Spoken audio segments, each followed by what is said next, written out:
မင်္ဂလာပါလူကြီးမင်းတို့ခင်ဗျားတို့ရဲ့ဘဝကိုစာအုပ်တူလို့မြင်ကြည့်ပါနေတိုင်းကစာမျက်နှာတရွက်ပါပဲနှစ်တိုင်းကအခန်းတစ်ခန်းပေါ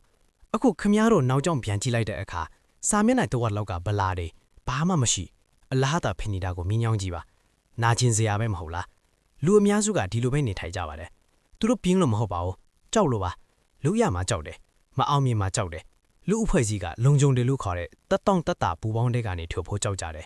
တခါကကျွန်တော်လူငယ်တယောက်နဲ့တွေ့ဆုံဘူးတယ်သူ့မှာတောက်ပတဲ့စီးပွားရေးအကြံဉာဏ်တစ်ခုရှိတယ်။သူက9နှစ်လုံးလုံခြုံတဲ့ယုံအလုံးမှာပဲကိုအစမကစ်သီးကူလို့ဆုံးဖြတ်ရင်အချင်းကုန်ခဲ့တယ်။တနေ့တော့ကျွန်တော်သူ့ကိုမေးတယ်။အခုမဟုတ်ရင်ဘယ်တော့လဲလို့သူကစိတ်လှုပ်ရှားစွာရဲပြီးလာမယ့်နှစ်လောက်ကြာမှာပေါ့လို့ပြောခဲ့တယ်။နှစ်တည်းကြာပြီးတော့သူခုထိမဆော့ရသေးဘူးလို့ကျွန်တော်ကိုပြောခဲ့တယ်။အဲ့ဒါကဝမ်းနဲ့စရာပဲ။နှစ်တည်းကအိမ်မက်တွေအစားကြောက်ရွံ့မှုထဲမှာပဲအလာဟတာကုံဆုံးခဲ့ရတာ။တက်တောင့်တက်တာရှိမှုဆိုတာတိတ်ဆိတ်တဲ့လူသက်သမားပဲ။ဒီမှာမင်းနေပါမင်းအဆင်ပြေပါတယ်လို့တိုးတိုးလေးကပြောနေတတ်တယ်။ဒါပေမဲ့အဆင်ပြေတယ်ဆိုတာမြင်မရဘူး။အဆင်ပြေတယ်ဆိုတာကဘာကိုဘယ်တော့မှဖြောင်းလဲစေချင်မှာမဟုတ်ဘူး။ Steve Jobs ကိုကြည့်ပါ။သူဖန်တီးခဲ့တဲ့ကုမ္ပဏီကနေထုတ်ပယ်ခံခဲ့ရတယ်။ J.K. Rowling ကသူကိုယ်ပြီးမိခင်ဘဝနဲ့ရုန်းကန်နေတဲ့အချိန်မှာထုတ်ပြန်သူတွေကပယ်ချခဲ့ကြတယ်။သူတို့ကရုပ်ဆောက်ခဲ့ကြတယ်။ဆွန့်စားခဲ့ကြတယ်။အဆင်ပြေတယ်ဆိုတဲ့အခြေအနေနဲ့ကျင့်နာအောင်မနေခဲ့ကြဘူး။နေ့တိုင်းမနက်တိုင်းကျွန်တော်တို့ရွေးချယ်စရာတွေနဲ့နိုးထွာလာကြတယ်။အစိုးမရှိဖုံးထုံးမလား။တခြားသူတွေသူတို့ရဲ့အိမ်မက်တွေအကောင့်ထဲပေါ်နေတာကိုထိုင်ကြည့်နေမလားညင်လေးထိုင်နေမလားဒါမှမဟုတ်ဆွန့်စားမလားစူးစားမလားကြာရှုံးမလားအပြည့်အဝနေထိုင်မလားအဲ့ဒါကဘဝကိုထူးခြားစေတဲ့ရွေးချယ်မှုပဲအသက်အရွယ်ကိုအခွင့်အရေးနဲ့မရောထွေပါနဲ့အသက်20အရွယ်လူငယ်တယောက်ဟာ10တစုပေါင်းအချိန်ဖြုံးနိုင်တယ်လို့အသက်50အရွယ်လူတယောက်ဟာလည်းတော်လန်ရေးတစ်ခုကိုစတင်နိုင်တယ်ခါနဲ့ Sanders က KFC ကို65နှစ်မှာစတင်ခဲ့တယ်အခုသူ့ကိုကြည့်ပါအောင်ကဘာတဝန်လုံးလူတီများနေပြီအချင်းကဘသူကမှမဆောင်ဘူးခမရတုံစားနေတဲ့စကက်နိုင်ကထာဝရပျောက်ဆုံးသွားပြီလူတော်များများကလာမဲ့နှစ်ကြိုင်လုံမယ်လို့ဒါမှမဟုတ်ငါအစင်မပြည့်သေးဘူးလို့ကိုပြောကြတယ်နှစ်ဒီကြာပြီးတဲ့နောက်သူတို့နောင်တဲတွေ့ကြတယ်ခမရဘယ်တော့မှအစင်ပြေမှာမဟုတ်ဘူးခမရစတင်လုံရင်နဲ့တင်ယူသွားယုံပဲ Thomas Edison ဟာမီးလုံးမဖန်တီးနိုင်ခင်ထောင်ပေါင်းများစွာကြာရှုံးခဲ့ရတယ်ကြာရှုံးမှုတိုင်းကသင်ခန်းစာတစ်ခုပဲအဲ့ဒါမရှိရင်ကဘာကြီးကမောင်းနိုင်နေအောင်မှာကြာရှုံးမှာကိုမကြောက်တော့ပါနဲ့လူတွေဘာပြောမလဲဆိုတာကိုမကြောက်တော့ပါနဲ့Michael Jordan ဟာသူ့လေအထက်တန်းကျောင်းဘတ်စကတ်ဘောအသင်းကိုပထမဦးဆုံးအချိန်မှာမဝင်ခဲ့ရဘူး။ Oprah Winfrey ကတော့ရုပ်မြင်သစားတဲ့တော့မတင်တော်ဘူးလို့ပြောခဲ့ကြတယ်။သူတို့ကလှုပ်ဆောင်ခဲ့ကြတယ်။ဆွန်းစားခဲ့ကြတယ်။အဆင်ပြေတယ်ဆိုတဲ့အခြေအနေနဲ့ကျေနပ်အောင်မနေခဲ့ကြဘူး။စင်ကြီးတွေကလွယ်တယ်။ငါမှပိုက်ဆံမရှိဘူး။ငါမှအချိန်မရှိဘူး။ငါမှအဆက်အသွယ်မရှိဘူးလို့ Richard Branson ကိုကြည့်ပါ။ Virgin Airlines ကိုဘာမှမရှိတဲ့လုံးနဲ့စတင်ခဲ့တယ်။ Elon Musk က Tesla နဲ့ SpaceX ကိုတီးဆော့ဖို့အရာရာကိုဆွန့်လွတ်ခဲ့တယ်။အတားအဆီးတွေကစိန်ခေါ်ရေးတွေကအခွင့်အရေးတွေခမားနဲ့လုံနိုင်တယ်ပတ်ဝန်းကျင်ကိုကြည့်ပါအောင်ကဘာကြီးကစောင့်နေတဲ့လူတွေနဲ့ပြည့်နေတယ်အပြောင်းအလဲကိုစောင့်နေကြတယ်ခွင့်ပြုချက်ကိုစောင့်နေကြတယ်သူတို့တွေကတယောက်မဖြစ်ပါစေနဲ့ဘဝကအောင်မြင်မှုကိုလက်ထဲထည့်ပေးတာမဟုတ်ဘူးဘဝကအဲ့ဒါတည်းတိုက်ဖွဲတဲ့လူတွေဆွင်စားတဲ့လူတွေအရှုံးမပေးတဲ့လူတွေကိုပေးတာကိုမြည်ကြည့်ပါအသက်80ရောက်တဲ့အခါဘာကိုပို့ပြီးနောင်တတ်တယ်မလဲ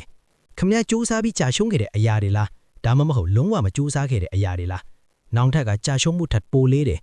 လှုပ်ဆောင်ဖို့တတိရှိခဲ့တာကဘဝကိုအသက်ရှင်ရကြုံနှတ်ဖို့တယ်ခမရဲ့ဘဝကိုအလဟတမချုံတိုက်တော့ပါနဲ့ဒီနေ့ပဲစတင်ပါရက်စရဲ့ရေဒီကြာရှုံးပါတင်ယူပါကြီးထွားပါတိဆောက်ပါပန်ဖိုးပါဘဝကလေ့ကျင့်ခန်းမဟုတ်ဘူးစင်ပြင်းတစ်ခုပဲခမရဲ့အနာဂတ်ကခမကိုကြည့်ရှုနေတယ်ခမရဲ့ချစ်ခင်သူတွေကကြည့်ရှုနေတယ်ခဘာကြီးကကြည့်ရှုနေတယ်တခါကပန်းကြီးဆွဲတာကိုနစ်သက်တဲ့အမျိုးသမီးတယောက်နဲ့ကျွန်တော်တွေ့ဆုံဖူးတယ်သူမရဲ့အမှုပညာကိုပြကွက်လုပ်ဖို့အိမ်မက်ခဲ့တယ်ဒါပေမဲ့ပိုလုံးကျုံတဲ့လူခန်းစားခဲ့လို့အတွင်းဝေရေးဖြစ်တဲ့အလုပ်လုပ်ခဲ့တယ်။ဒီနေ့တော့သူမကပန်းကြီးကန်းတွေကိုပြခန်းတစ်ခုကိုပို့ဖို့ဆုံးဖြတ်ခဲ့တယ်။ပြခန်းကလက်ခံခဲ့တယ်။ဒီနေ့တော့သူမကပြကွဲတွေတော့ခရီးသွားရနေပြီးရာပေါင်းများစွာတဲ့လူတွေကိုစိတ်သက်ခွန်အားပေးနေတယ်။ဆုံးဖြတ်ချက်တစ်ခုကသူမရဲ့ဘဝကိုပြောင်းလဲစေတာပဲ။အဲ့ဒါခမများလည်းဖြစ်နိုင်တယ်။ကြီးမြတ်မှုဆိုတာတိဆောက်ထားတာ။တရက်တောင်မဖြုံးတိုက်ကိုငငင်းစေတဲ့လူတွေကတိဆောက်တာ။တခြားသူတွေနားနေချိန်မှာခုံကြော်လော့နေတဲ့လူတွေကတိဆောက်တာ။သူတို့ရဲ့ကြောက်ရွံ့မှုထပ်ပိုကြီးတဲ့အိမ်မက်တွေမဲ့တဲ့လူတွေကတိဆောက်တာ။အချင်းတွေကုံဆုံးသွားတယ်လူတွေထွက်ခွာသွားတယ်အခွေအရေးတွေပျောက်ဆုံးသွားတယ်ဒါပေမဲ့ခမဒီနေ့ဖန်တီးထားခဲ့တဲ့ဘဝကထာဝရတည်တံ့နေမှာစီးစိမ်ဥစားမှာမဟုတ်ဂုံပုတ်မှာမဟုတ်ယုံရက်မှာဇက်တန်းတွေမှာပြောင်းလဲမှုမှာအဲ့ဒါကကောင်းကောင်းနေထိုင်ခဲ့တဲ့ဘဝရဲ့တိုက်တာမှုပဲခမကိုကျွန်တော်စင်းခေါ်ပါတယ်ခမရဲ့ဘဝကိုအလဟတမဖြုံးတိုက်တော့ပါနဲ့ခွင့်ပြုချက်ကိုမစောင့်တော့ပါနဲ့ကြာရှုံးမှာကိုမကြောက်တော့ပါနဲ့ခမရဲ့ idea တွေခမရဲ့စွမ်းအားတွေခမရဲ့စိတ်လန်းလျှော်မှုတွေကိုယူပြီးထူးခြားတဲ့တစ်ခုခုလှုပ်ဆောင်ပါဒီနေ့ပဲစတင်ပါမနှက်ဖြန်မဟုတ်ဘူးလာမယ့်အပတ်မဟုတ်ဘူးဒီနေ့ပဲ